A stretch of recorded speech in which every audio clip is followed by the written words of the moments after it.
Gunships were among the first types of aircraft developed for Air Force special operations. During the Vietnam War, there was a need for an aircraft with the ability to deliver precision firepower near friendly forces. This led to several designs, including the AC-130 Spooky gunship. These gunships were based on transport aircraft, which offered both necessary size and slow-speed stability. Inevitably, the C-130 became the ultimate gunship platform. The C-130 is one of the most successful transport aircraft ever to fly, and it has proven ideal as the basis for the AC-130 Spectre, specialized for the delivery of pinpoint firepower.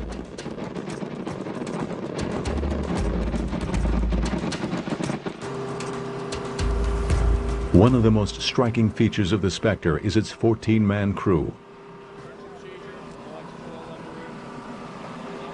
No other attack aircraft has so large a crew. This many crewmen are needed to operate the multiple guns on board, as well as the sensors and computers which make the guns so accurate.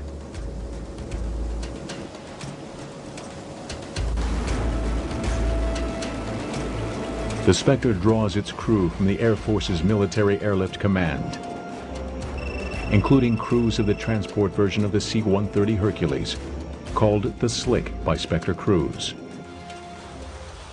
I feel as far as the 130 world goes, this is the cream of the crop. This is where everyone wants to be. Anyone that's flown Slicks, they will kill each other to get here, as they say. It's a great airplane. At the heart of the AC-130 Spectre are its gun systems. As on the first gunships, the Spectre has them lined up along the left fuselage side. We'll start at the front of the aircraft. We have two 20mm Vulcan cannons. Each one is capable of putting out a rate of fire of approximately 2,500 rounds per minute. We normally limit our bursts to 8 to 10 seconds maximum to keep the barrels cool, and also to conserve the ammunition on board. We do have a finite amount of ammunition, and normally a small dose will do more than a large burst will do anyways. We have the 40mm Bofors cannon. If you're familiar with the old World War II pom-pom guns, what we've done is taken one of the pom-pom guns off, put it on a trainable mount, and put it in the aircraft. Most of the ammunition that we shoot is 1950s vintage, so it's an unusual gun in itself.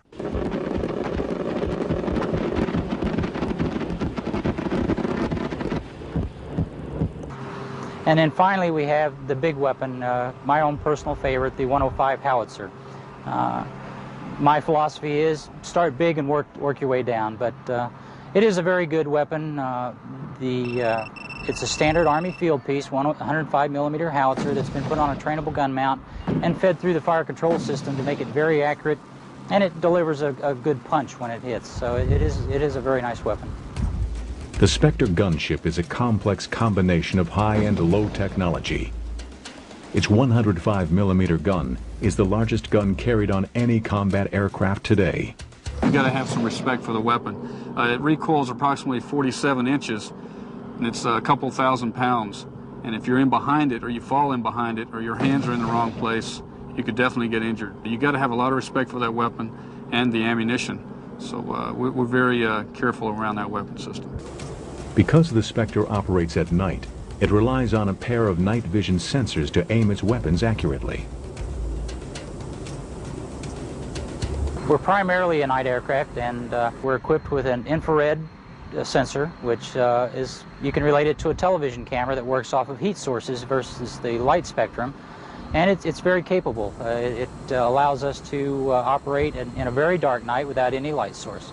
In addition, we have a low-light television set on board, which with some moon illumination can operate independently, and without it we can provide our own illumination, which is not visible to the naked eye. Those two unique capabilities gives us the eyes in the sky, and those sensors are tied directly into our fire control system. If you could imagine that with the tie-in that we have, where the sensor looks, the gun looks, and that makes it a very, very accurate nighttime resource. The reason the gunship is able to deliver its firepower with such accuracy depends on tactics as well as technology. The location of the guns along the side of the aircraft permits the crew to use a special tactic, the pylon turn, which ensures consistent accuracy.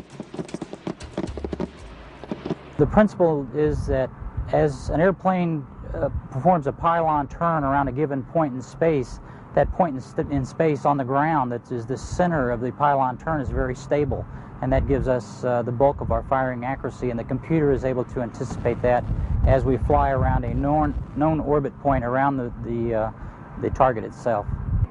The pylon turn maneuver is unique to the gunship and requires many practice flights for the pilot and crew to perfect this tactic. We go out and shoot the guns every single day. Fighter pilots may in their entire fighter career get to shoot 1 or 2 missiles. They do get to fire their, if they've got 20 mil or 25 mil guns, or with the A-10 they got the 30 mil, they'll get to shoot that quite a bit. And an aircraft commander in this unit will get anywhere between 2 missions a week and approximately 4 to 10 missions a month. The precision made possible by intensive training and special tactics allows targets to be struck accurately. I would consider the typical type of target to be something that's a Jeep-sized type target or maybe larger. And, you know, certainly we can go after vehicles, we can go after personnel. In the open, for example, we may be able to see some of those and destroy those kind of targets, buildings, bunkers, things of that nature. Combat missions have repeatedly demonstrated the value of specialized aircraft such as the Spectre. When ordinary bombing attacks are ruled out due to the proximity of civilians or friendly forces, the Spectre gunships are called in to do the job, as they were in 1990's Operation Just Cause in Panama. A good case in point would be Just Cause, where the AC-130, one of its missions was to work on the commandancia. And you'll recall the vivid pictures of the commandancia after that, where the building was taken down with very little collateral damage outside the perimeter of the building. That is the role of the AC-130, to strike targets with limited collateral damage and with high confidence that you're not hitting something other than you intend to strike. The AC-130 Spectre is based on a transport aircraft. And like a transport, it is big and slow. Its pivot turn maneuver gives it great accuracy, but makes it a very predictable target for enemy gunners. To minimize the risk to the crew and aircraft, it flies at night when it cannot be easily seen by the enemy.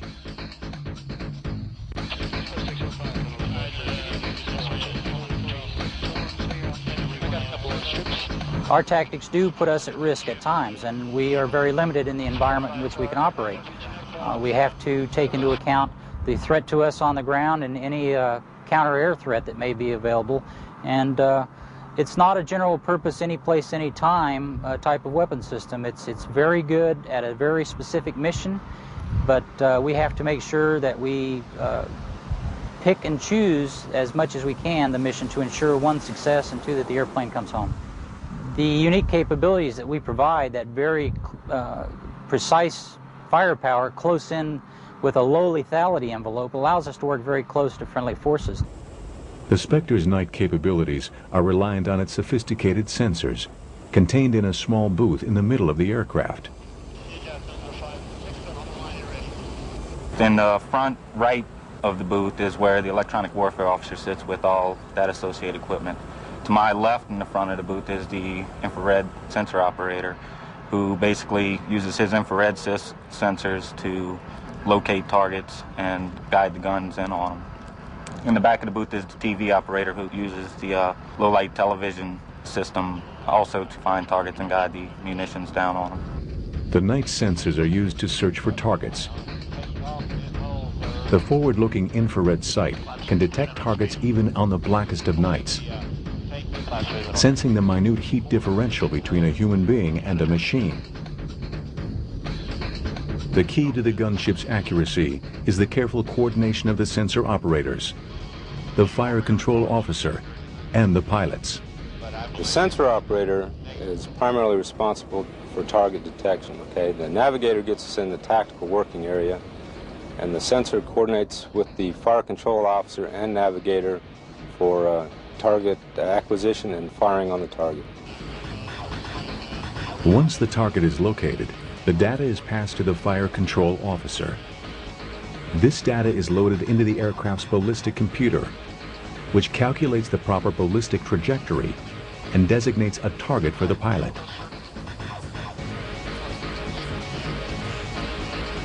On modern fighters and attack aircraft, the weapons are aimed through a sight called the heads-up display, located in front of the pilot. This displays most of the critical flight information and aiming points.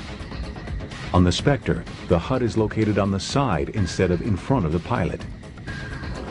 Well, the HUD is what we use to aim the weapons.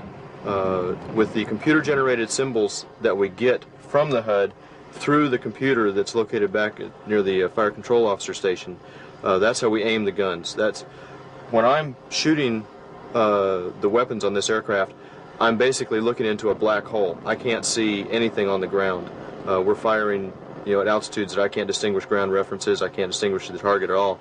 But the sensors are able to see it, and their information is fed into the fire control computer, and that in turn generates the symbols on the HUD, and I use that to aim with. Once I get the symbols matched up on the HUD, then I can fire the weapons. The pilot's decision to fire must be verified by the sensor operator to make sure that the guns are aiming in the right direction. If the pilot makes a mistake, the computer intervenes. In that case, the computer simply prevents us from firing unless we have the proper firing solution. We work very closely with the sensors on that. Whichever sensor we're using, the TV or the infrared, it's kind of a chicken and egg question. The pilot pushes the trigger, and then when the sensor determines that he is locked onto the target, and the gun is at that point following the camera around, they are locked in by the computer. When he decides that he is locked onto the target, he pushes his consent button, and the gun will go off. The night alone cannot protect the Spectre. Even the smallest and least advanced armies now employ radar-directed anti-aircraft guns and infrared-guided missiles. The Spectre defends itself from these threats electronically. It has sensors located around the aircraft to pick up the electronic signals of radar-directed guns that might be homing in on it. And under the aircraft are missile warning receivers. It is the job of the Spectre's electronic warfare officer to determine how the aircraft should respond to each threat.